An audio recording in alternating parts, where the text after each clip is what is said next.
শিক্ষার্থীগণ, আজকে এই সেই দিন এই মাঠ কবিতা থেকে এখানে কিছু অনুধাবনমূলক প্রশ্ন দিব। তোমরা অবশ্যই ভিডিওটি দেখে নিও এবং মনোযোগ দিয়ে শুনবে, কারণ অনুধাবনমূলক প্রশ্ন এখানে 2 নাম্বার করে থাকে এবং 2 নাম্বার যেহেতু সৃজনশীল প্রশ্ন, সেহেতু 2 নাম্বারের জন্য অবশ্যই গুরুত্ব মনে করতে হবে যে আমার 2 নাম্বারের প্রয়োজন আছে। সেজন্যে কি প্রশ্নগুলো ঠিকঠাক উত্তর করার জন্যে প্রশ্নগুলো শুনবে মনোযোগ দিয়ে, উত্তরগুলো। তো প্রশ্ন হচ্ছে, খেয়া নৌকোগুলো চরের কাছে লাগানোর বিষয়টি উল্লেখ করে কবি কী বোঝাতে চেয়েছেন?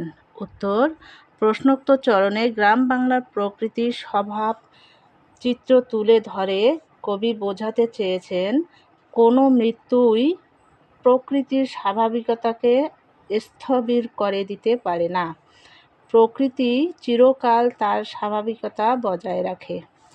পৃথিবীতে কেউ চিরস্থায়ী নয় বলে প্রত্যেক মানুষকেই এক সময় পৃথিবী ছেড়ে চলে যেতে হয়।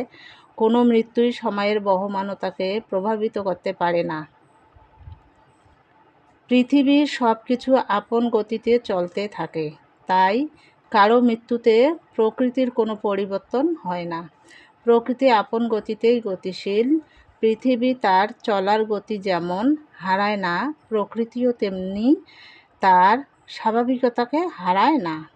এরই ধারাবাহিকতায় গ্রাম বাংলার প্রকৃতিতেও স্বাভাবিকতা বিরাজ করে এবং স্বাভাবিক নিয়মেই খেয়া নৌকোগুলো এসে চরের খুব কাছে লেগেছে। উক্ত চরণে কবি এটাই বোঝাতে চেয়েছেন। তারপরের প্রশ্ন, সেই দিন এই মাঠ কবিতায় সৌন্দর্যের অমরত্বের দিকটি কিভাবে প্রতিফলিত হয়েছে ব্যাখ্যা করো। উত্তর, সেই দিন এই মাঠ কবিতায় সৌন্দর্যের অমরত্বের দিকটি প্রকৃতির সতেজতা ও চিরন্তন হয়ে ওঠার মাধ্যমে প্রতিফলিত হয়েছে।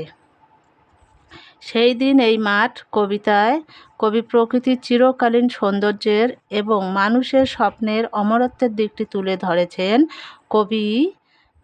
কবিতায় সভ্যতার ধ্বংস ও বিনির্মাণ উভয় দিক প্রতিফলিত হয়েছে।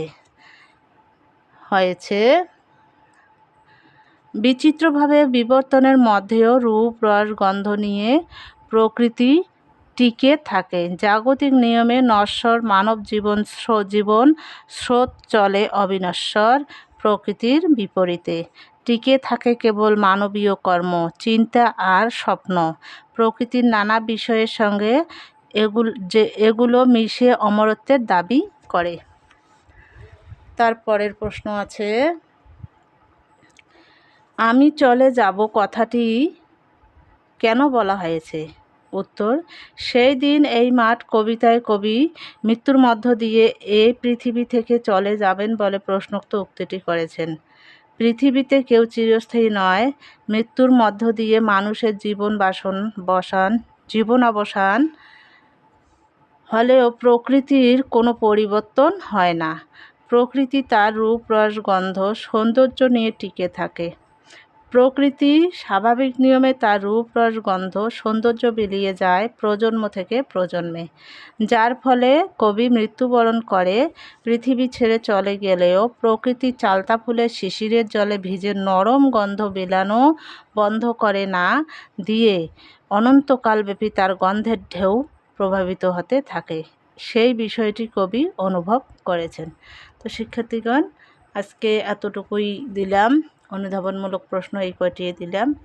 তো ঠিক আছে, তোমরা প্রশ্ন কয়টি দেখে নিও।